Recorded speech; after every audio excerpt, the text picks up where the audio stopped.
Cynthia back on the phone line so we can have a conversation. She's the chief servant at Telecel Ghana. We want to talk to... Formerly Vodafone. Yeah, we want to talk to our ladies again and celebrate them. We can't have enough. Yesterday was a good time with the ladies at my church. It was a good time. And it's always good to celebrate ladies. Is it not? It is. It is. It's a good time. I agree with that. Yeah, celebrate ladies and uplift them and help them to go through and open the door for them and let them walk majestically through it so they can shine I like as how much you're as putting possible. emphasis on these ones. Yes. You know, you open and then they can rise to the occasion and shine. Open the car doors. You don't have to fight women. You have to support them as much as you can. Dear Patricia Obo-Nai, good morning to you. Good morning, Johnny. How are you doing? I am greater than Accra. Good to hear.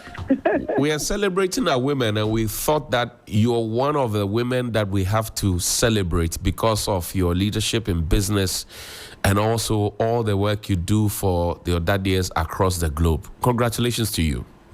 Thank you. Much appreciated. Thank you. Saturday was International Women's Day. What ran through your mind as we celebrated women across the world?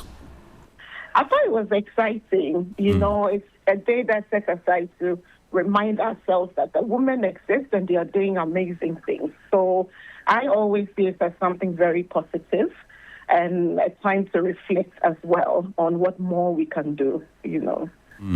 Now, for those of you who work in male-dominated spaces, I mean, you don't struggle to shine, as we have all seen. How do you do it? And as a mark of encouragement for other young women, how do you do it?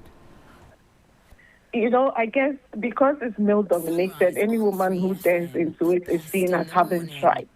So that's the first step, that you have made the move to go into something that everybody says is difficult and is for the men. But actually, the women are excelling and doing very, very well in telecom. But for me, if I first acknowledge that there's the grace of God that will carry you and hold you, I think one of the important things is how much time you are investing into this space. Right. You know, you will get to the top, but you don't know how you will get there. I mean, to look at my journey. So I take every path that I have been on as a path that I have to be very diligent at, give it your best, understand the job that you are doing, build depth, you know, understand it so that, and the last thing I guess is let people know what you're doing so that when it's time to be recommended or you apply for a job and you are being discussed, people will know what you do. And hopefully you will make it to the position as well.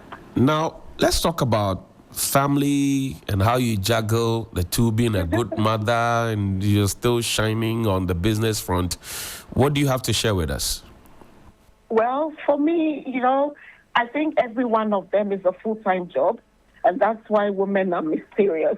God put men to sleep before creating us, you know, because we combine a number of full-time jobs. But I think you give it your best whenever you have the opportunity to be a wife, when you have the opportunity to be the mother. Right. But you don't try to pretend that you can balance all. At a point, one or two will have to make a sacrifice. So from 8 to 5, you're at work, which means you can't be with your kids. Right. But at 8 to 5, give your work your best. Don't get distracted.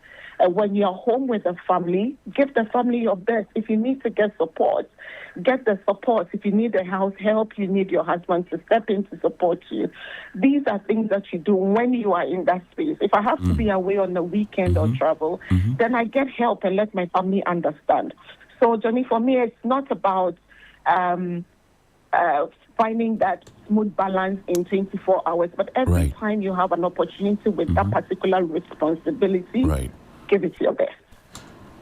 Now, as Woman of the Year at the 34th CIMG Awards, and I'm out and very, very proud of you, I should mention. Thank you. For all the young ladies who aspire to be like you, give them 3 nuggets that they must follow so that they don't fall off at some point, but they climb to the very apex.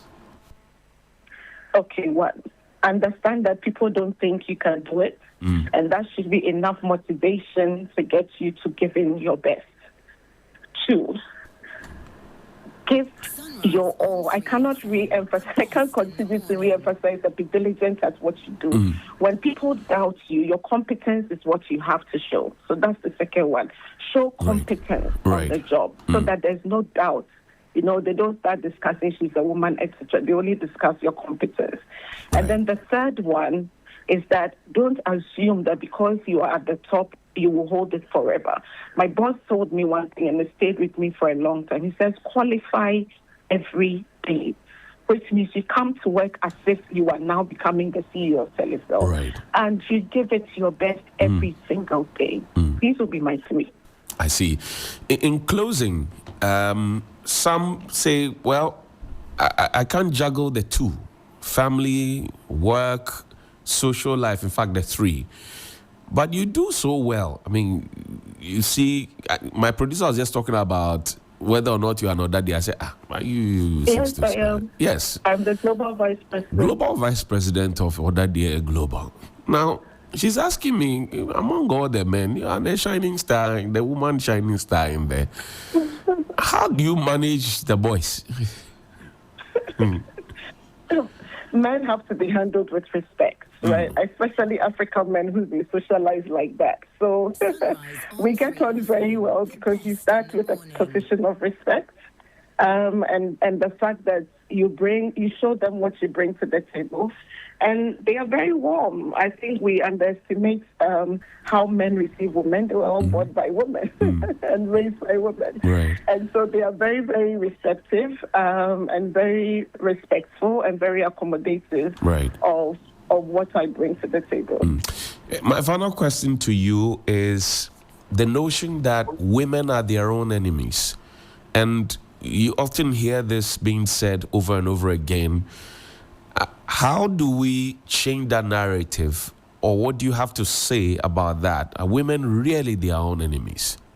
No, I disagree. I disagree absolutely. You know, and it is one of the stereotypes that happen, and then women are seen to be bad even before the conversation starts. I've had so many women supporting me, and I've supported so many women as well. I would easily call on a woman to help me than I would run to a man every time I've had a need, right? We had a Telecel Women's Day last week, and it was even at the last minute. The first person that came to my mind was the woman. I called her and she showed up from Morwin Foods, the CEO. So I don't agree at all that women are their own enemies. I think it's just a stereotyping to make all women look bad. Engineer Odadie Patricia Obo-Nai, we are grateful that you spent your money with us, and we thank you and we celebrate you. We hold you in high esteem. Thank you, Johnny. Thank you, 3FM. Really appreciate the opportunity. And I wish all women a happy International Women's Celebration. Thank you very much for speaking to us. We're grateful. Thank you, too. Great.